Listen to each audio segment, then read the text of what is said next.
श्री गणेशाय नमः। शांताकारं भुजगशयनं पद्मनाभं सुरेशं विश्वाधारं गगनसदृशं मेघवर्णं शुभांगं लक्ष्मीकान्तं कमलनयनं योगिविद्यानिगम्यं वन्दे विष्णुं भवभयहरं सर्वलोकैकनाथं। प्रहलाद नारद पराशर पुंडरीक व्यासाम्बरीश शुक शौनक भीष्म दाल्यभ्यान रुक्मांगदार्जुन वशिष्ठ विभीषण आदीन पुण्यानि मान परम भागवतान स्मरामि। शुरू करते हैं 8वां अध्याय, मार्कंडेय जी की तपस्या और वर प्राप्ति। शौनक जी ने कहा, साधु शिरोमणि सूत जी, आप आयुष्मान हो।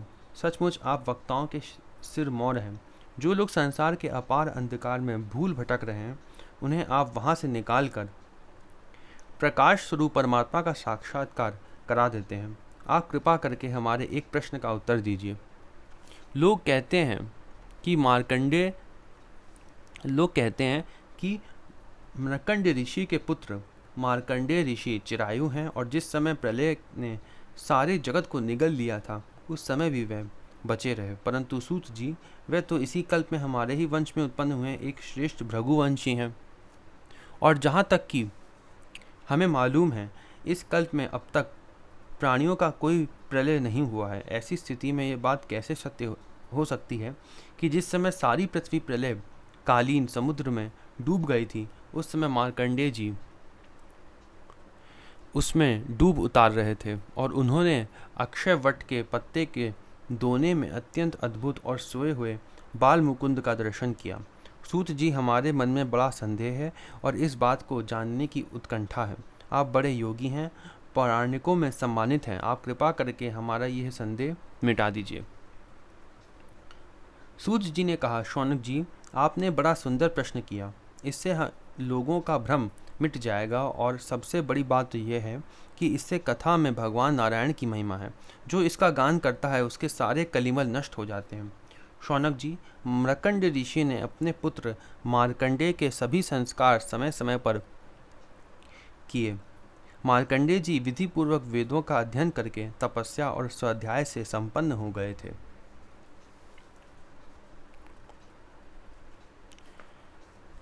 उन्होंने आजीवन ब्रह्मचर्य का व्रत ले रखा था। शांत भाव से रहते थे। सिर पर जटाएं बढ़ा रखी थीं। वृक्षों की छाल का वस्त्र पहनते थे। वे अपने हाथों में कमंडलू और दंड धारण करते। शरीर पर यज्ञोपवीत और मेखला शोभायमान रहती। काल के मृग का चर्म, रुद्राक्ष माला और कुश, यही उनकी पूंजी थी। ये सब उन्होंने अपने आजीवन ब्रह्मचर्य व्रत की पूर्ति के लिए ही ग्रहण किया था। वह सायंकाल और प्रातःकाल अग्निहोत्र, सूर्योपास्थान, गुरु वंदन, ब्राह्मण सत्कार, मानस पूजा और मैं परमात्मा का स्वरूप ही हूँ, इस प्रकार की भावना आदि के द्वारा भगवान की आराधना करते। सायंकाल भिक्षा लाकर गुरुदेव के चरणों में निवेदन कर देते और मौन हो जाते। गुरु जी की आज्ञा होती तो एक बार खा लेते, अन्यथा उपवास कर जाते।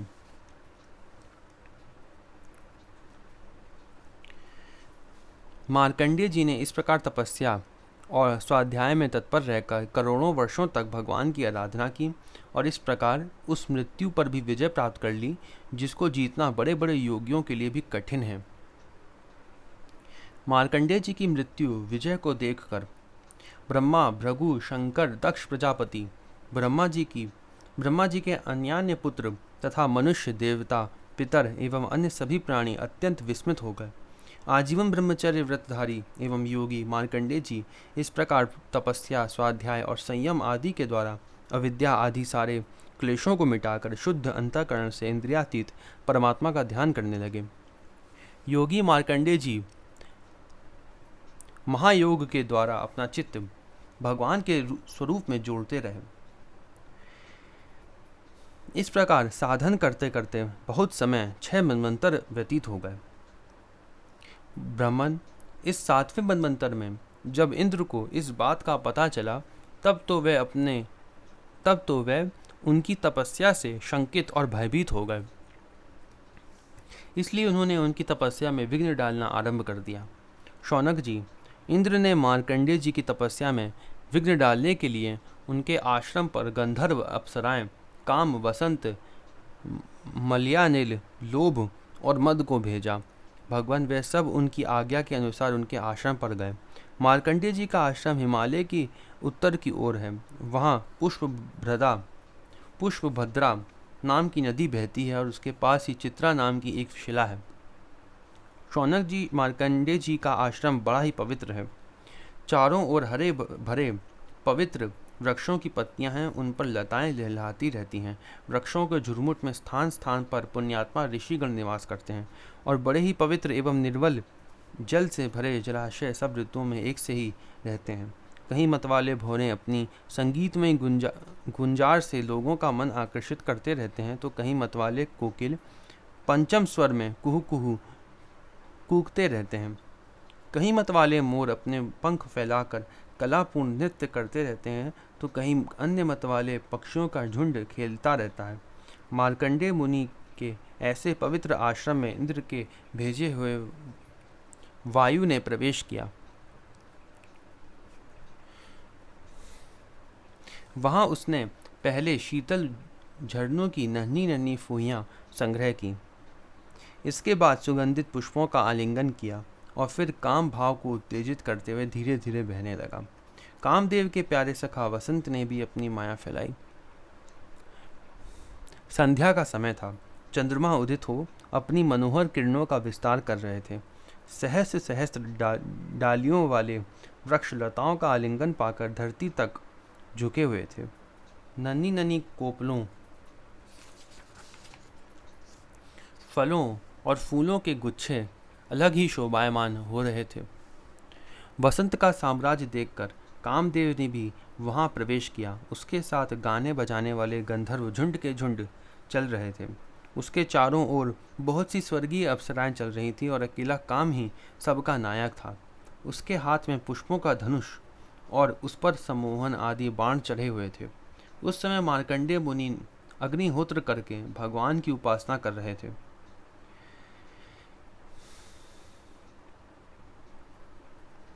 उनके नेत्र बंद थे। वे इतने तेजस्वी थे मानो स्वयं अग्निदेव ही मूर्तिमान होकर बैठे हों। उनको देखने से ही मालूम हो जाता था कि इनको पराजित कर सकना बहुत ही कठिन है। इंद्र के आज्ञाकारी सेवकों ने मार्कंडेय मुनि को इसी अवस्था में देखा। अब अप्सराएं उनके सामने नाचने लगीं। कुछ गंधर्व मधुर गान करने लगे तो कुछ मृदंग, वीणा, ढोल आदि बाजे बड़े मनोहर स्वर में बजाने लगे। शौनक जी, अब कामदेव ने अपने पुष्प निर्मित धनुष पर पंचमुख बाण चढ़ाया। उसके बाण के 5 मुख हैं: शोषण, दीपन, सम्मोहन, तापन और उन्मादन। जिस समय वह निशाना लगाने की ताक में था, उस समय इंद्र के सेवक वसंत और लोभ मार्कंडेय मुनि का मन विचलित करने के लिए प्रयत्नशील थे। उनके सामने ही पुंजिक स्थली नाम की सुंदरी अप्सरा गेंद खेल रही थी। स्तनों के भार से बार बार उसकी कमर लचक जाया करती थी। साथ ही उसकी चोटियों में गुथे हुए सुंदर सुंदर पुष्प और मालाएं बिखर कर धरती पर गिरती जा रही थीं। कभी कभी वह तिरछी चितवन से इधर उधर देख लिया करती थी। उसके नेत्र कभी गेंद के साथ आकाश की ओर जाते, कभी धरती की ओर और कभी हथेलियों की ओर, और वह बड़े हाव भाव के साथ गेंद की ओर दौड़ती थी। उसी समय उसकी करधनी टूट गई और वायु ने उसकी झीनी सी साड़ी को शरीर से अलग कर दिया। कामदेव ने अपना उपयुक्त अवसर देकर और यह समझकर कि अब मार्कंडेय मुनि को मैंने जीत लिया, उनके ऊपर अपना बाण छोड़ा, परंतु उसकी एक न चली। मार्कंडेय मुनि पर उसका सारा उद्योग निष्फल हो गया। ठीक वैसे ही जैसे असमर्थ और अभागे पुरुषों के प्रयत्न विफल हो जाते हैं। शौनक जी, मार्कंडेय मुनि अपरिमित तेजस्वी थे। काम, वसंत आदि आए तो थे इसलिए कि उन्हें तपस्या से भ्रष्ट कर दें, परंतु अब उनके तेज से जलने लगे और ठीक उसी प्रकार भाग गए जैसे छोटे छोटे बच्चे सोते हुए सांप को जगाकर भाग जाते हैं। शौनक जी, इंद्र के सेवकों ने इस प्रकार मार्कंडेय जी को पराजित करना चाहा, परंतु वे रत्ती भर भी विचलित ना हुए। इतना ही नहीं, उनके मन में इस बात को लेकर तनिक भी अहंकार का भाव ना हुआ। सच है, महापुरुषों के लिए यह कौन सी आश्चर्य की बात है। जब देवराज इंद्र ने देखा कि कि कामदेव अपनी सेना के साथ निस्तेज हतप्रभ होकर लौटा है और सुना कि ब्रह्मऋषि मार्कंडेय जी परम प्रभावशाली हैं, तब उन्हें बड़ा ही आश्चर्य हुआ। शौनक जी मार्कंडेय मुनि तपस्या, स्वाध्याय, धारणा, ध्यान और समाधि के द्वारा भगवान में चित्त लगाने का प्रयत्न करते थे। अब उन पर कृपा प्रसाद की वर्षा करने के लिए मुनिजन नयन मनोहारी नरोत्तम नर और भगवान नारायण प्रकट हुए। उन दोनों में एक का शरीर गौरवर्ण था और दूसरे का श्याम। दोनों के ही नेत्र तुरंत खिले हुए कमल के समान कोमल और विशाल थे। 4 भुजाएं थीं। एक मृगचर्म पहने हुए थे तो दूसरे वृक्ष की छाल। हाथों में कुश लिए हुए थे और गले में 3 सूत के यज्ञोपवीत शोभायमान थे। वह कमंडलू और बांस का सीधा दंड ग्रहण किए हुए थे। कमल गट्टे की माला और जीवों को हटाने के लिए वस्त्र की कूंची भी रखे हुए थे। ब्रह्मा, इंद्र आदि के भी पूज्य भगवान नर नारायण कुछ ऊंचे कद के थे और वेद धारण किए हुए थे। उनके शरीर से चमकती हुई बिजली के समान पीले पीले रंग की कांति निकल रही थी। वे ऐसे मालूम होते थे मानो स्वयं तप ही मूर्तिमान हो गया हो। तब मार्कंडेय मुनि ने देखा कि भगवान के साक्षात स्वरूप नर नारायण ऋषि पधारे हैं। तब वे बड़े आदर भाव से उठकर खड़े हो गए और धरती पर दंडवत लौटकर साष्टांग प्रणाम किया। भगवान के दिव्य दर्शन से उन्हें इतना आनंद हुआ कि उनका रोम रोम, उनकी सारी इंद्रियां एवं अंतःकरण शांति के समुद्र में गोता खाने लगा। शरीर पुलकित हो गया, नेत्रों में आंसू उमड़ आए, जिनके कारण वह उन्हें भर आंख देख भी ना सकते। तदंतर वे हाथ जोड़कर उठ खड़े हुए। उनका अंग अंग भगवान के सामने झुका जा रहा था।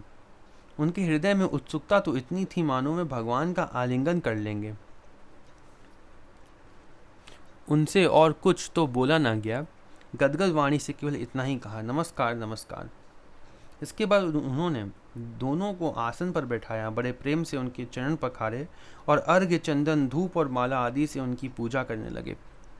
भगवान नर नारायण सुखपूर्वक आसन पर विराजमान थे और मार्कंडेय जी पर कृपा प्रसाद की वर्षा कर रहे थे। पूजा के अनंतर मार्कंडेय मुनि ने उन सर्वश्रेष्ठ मुनिवेशधारी नर नारायण के चरणों में प्रणाम किया और यह स्तुति की। मार्कंडेय मुनि ने कहा, भगवान, मैं अल्पज्ञ जीव भला अब आपकी अनंत महिमा का कैसे वर्णन करूं? आपकी प्रेरणा से ही संपूर्ण प्राणियों, ब्रह्मा, शंकर आदि मेरे शरीर में भी प्राण शक्ति का संचार होता है और फिर उसी के कारण वाणी, मन तथा इंद्रियों में भी बोलने, सोचने, विचारने और करने, जानने की शक्ति आती है। इस प्रकार सबके प्रेरक और परम स्वतंत्र होने पर भी आप अपना भजन करने वाले भक्तों के प्रेम संबंध में बंधे हुए हैं। यहाँ पे मार्कंडेय जी ने जो स्तुति करी है उसमें क्या लिखा है यहाँ पे कि आपकी महिमा का वर्णन कैसे कर सकता है जीव जो है। हम लोग जो है वो भगवान की महिमा का वर्णन नहीं कर सकते। क्यों नहीं कर सकते? भगवान जो है वो सबको चेतना देते हैं, शक्ति देते हैं। लिखा है, ब्रह्मा शंकर मेरे शरीर में भी प्राण शक्ति का संचार होता है। प्राण शक्ति भगवान हम सभी को देते हैं, जिससे हम सभी प्रतिदिन कर्म करते हैं। जो प्रतिदिन कर्म करने की भगवान शक्ति देते हैं और फिर उसी के कारण वाणी, मन तथा इंद्रियों में बोलने, सोचने, विचारने और करने, जानने की शक्ति आती है। जो शक्ति है वो भगवान ही देते हैं सभी जीवों को। आगे पढ़ते हैं, लिखा है, प्रभु आपने केवल विश्व की रक्षा के लिए ही जैसे मत्स्य, कूर्म आदि अनेकों अवतार ग्रहण किए हैं, वैसे ही आपने दोनों रूप भी त्रिलोकी के कल्याण, उसकी दुख निवृत्ति और विश्व के प्राणियों को मृत्यु पर विजय प्राप्त कराने के लिए ग्रहण किया है। आप रक्षा तो करते ही हैं, मकड़ी के समान अपने से ही इस विश्व को प्रकट करते हैं और फिर स्वयं अपने में ही लीन भी कर लेते हैं। आप चराचर पालन और नियमन करने वाले हैं। मैं आपके चरण कमलों में प्रणाम करता हूँ।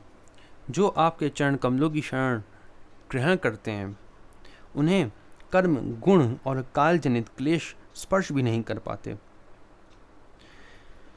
वेद के मर्मज्ञ ऋषि मुनि आपकी प्राप्ति के लिए निरंतर आपका स्तवन, वंदन, पूजन और ध्यान किया करते हैं।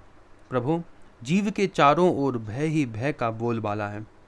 औरों की तो बात ही क्या, आपके काल रूप से स्वयं ब्रह्मा भी अत्यंत भयभीत रहते हैं, क्योंकि उनकी आयु भी सीमित केवल 2 परार्ध की है। फिर उनके बनाए हुए भौतिक शरीर वाले प्राणियों के संबंध में तो कहना ही क्या है। ऐसी अवस्था में आपके चरण कमलों की शरण ग्रहण करने के अतिरिक्त और कोई भी परम कल्याण तथा सुख शांति का उपाय हमारी समझ में नहीं आता, क्योंकि आप स्वयं ही मोक्ष स्वरूप हैं। भगवान, आप समस्त जीवों के परम गुरु, लिखा है समस्त जीवों के परम गुरु, सबसे श्रेष्ठ और सत्य ज्ञान स्वरूप हैं। इसलिए आत्म स्वरूप को ढक देने वाले देह गेह आदि निष्फल, असत्य, नाशवान और प्रतीति मात्र पदार्थों को त्याग कर मैं आपके चरण कमलों की ही शरण ग्रहण करता हूँ। कोई भी प्राणी यदि आपकी शरण ग्रहण कर लेता है तो वह उससे अपने सारे अभीष्ट पदार्थ प्राप्त कर लेता है। जीवों के परम सूरज प्रभु, यद्यपि सत्वरज और तम ये तीनों गुण आपकी ही मूर्ति हैं, इन्हीं के द्वारा आप जगत की उत्पत्ति, स्थिति, लय आदि अनेकों मायामयी लीलाएं करते हैं, फिर भी आपकी सत्व गुणमयी मूर्ति ही जीवों को शांति प्रदान करती हैं। रजोगुणी और तमोगुणी मूर्तियों से जीवों को शांति नहीं मिल सकती।